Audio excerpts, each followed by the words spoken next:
मुख्यमंत्री देवेंद्र फडणवीसांना अजित पवार गेल्याचं अतीव दुःख झालंय. तसा लेखही त्यांनी लिहिलाय. माझा अतिशय जवळचा आणि दिलदार मित्र गेला अशा शब्दात फडणवीसांनी आपल्या भावना व्यक्त केल्या.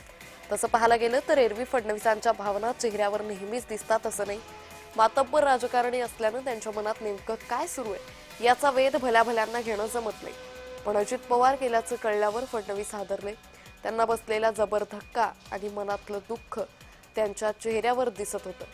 गुरुवारी जेव्हा फडणवीस आणि शिंदेंनी सुनेत्रा पवारांची भेट घेतली त्या दृश्यांमध्ये फडणवीसांच्या चेहऱ्यावरचे हावभाव खूप काही सांगून गेले. त्यानंतर अजित पवारांचे अंत्यविधी सुरू असतानाही ते शून्यात नजर लावून बसले होते. गेल्या अनेक वर्षातल्या अजितदादांच्या आठवणी, त्यांच्याशी विविध विषयांवर झालेल्या चर्चा, थोडीशी थट्टा मस्करी, सगळं फडणवीसांच्या मनात तरळून गेलं असावं. फडणवीस हे राज्याचे मुख्यमंत्री आहेत, महाराष्ट्र भाजपाचे सर्वात मोठे नेते, अनुभवी राजकारणी आहेत. पण राजकारणी ही माणूस असतो, त्यालाही भावना असतात, हेच वास्तव काल आणि आज फडणवीसांकडे पाहून पुन्हा एकदा उमगलं. पाहुयात वृत्तपत्रात लिहिलेल्या लेखात मुख्यमंत्र्यांनी नेमकं काय म्हटलं. बारामतीजवळ बुधवारी सकाळी विमान अपघात झाल्याची बातमी कानावर आली तेव्हाही इतकं काही विपरीत घडेल असं वाटलं नव्हतं. डॉक्टर जोवर काही सांगत नाही तोवर कोणत्याही बातमीवर विश्वास ठेवायला मन धजावतच नव्हतं. सुप्रियाताईंशी बोलणं होत होतं, पण अखेर ती वाईट बातमी आलीच. माझा जवळचा दमदार आणि दिलदार मित्र मी गमावला.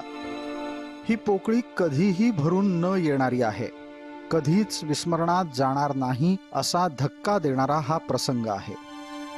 आमच्या दोघांचाही वाढदिवस एकच, पण वयात अंतर 11 वर्षांचं. त्या अर्थानंही माझ्या लेखी ते दादाच. दादांकडून शिकण्यासारखं काय नव्हतं. वक्तशीरपणा, शिस्त, कुणी नाराज झालं तरी चालेल, पण रोखठोक बोलायचे आणि रोखठोक वागायचे सुद्धा. एकतर हो म्हणायचे, नाहीतर नाही म्हणायचे. राजकारणात तसा हा गुण जगणं फार कठीण असतं. पण दादा आतून बाहेरून एक, दोन चेहरे त्यांनी कधी ठेवलेच नाही. मित्र कसा असतो हे मी अत्यंत जवळून दादांच्या बाबतीत अनुभवलंय. दादा हे कायम माझे मित्र होते. तसं खूप जवळून काम आम्ही 2019 पासून केलं असलं तरी त्याही पूर्वी विकासाच्या आणि राज्यहिताच्या विषयांवर आम्ही एकमेकांच्या बरोबर होतो. दूरगामी व्हिजन असलेले नेते फार कमी असतात. दादा हे त्यापैकीच एक.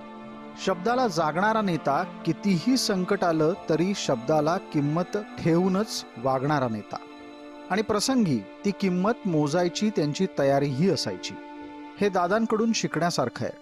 काही इनिंग आम्ही नव्यानं सुरू केल्या होत्या. ही इनिंग प्रदीर्घ चालेल असं वाटत असतानाच दादांनी अकाली एक्झिट घेतली.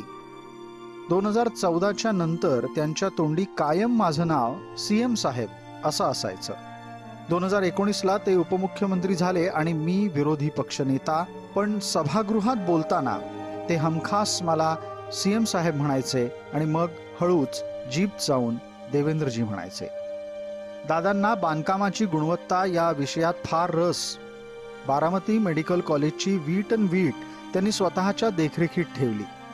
नियतीनं त्याच मेडिकल कॉलेजमध्ये त्यांचं पार्थिव आणलं, ही पण एक विटंबनाच.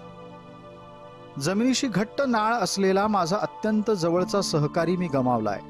हे माझं वैयक्तिक नुकसान तर आहेच, पण महाराष्ट्राचंही मोठं नुकसान आहे.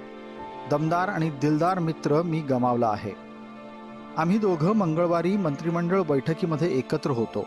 पाठोपाठ मंत्रिमंडळाच्या पायाभूत सुविधा समितीची बैठक माझ्या कक्षात झाली. तिथंही दादा माझ्या बरोबरच होते.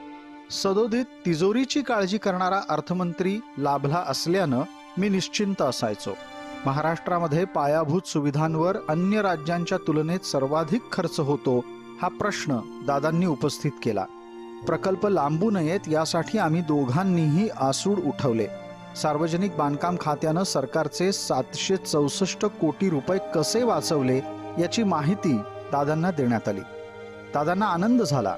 अशाच गोड बातम्या प्रत्येक बैठकीत देत जा अशी कोपरखळीही त्यांनी मारली.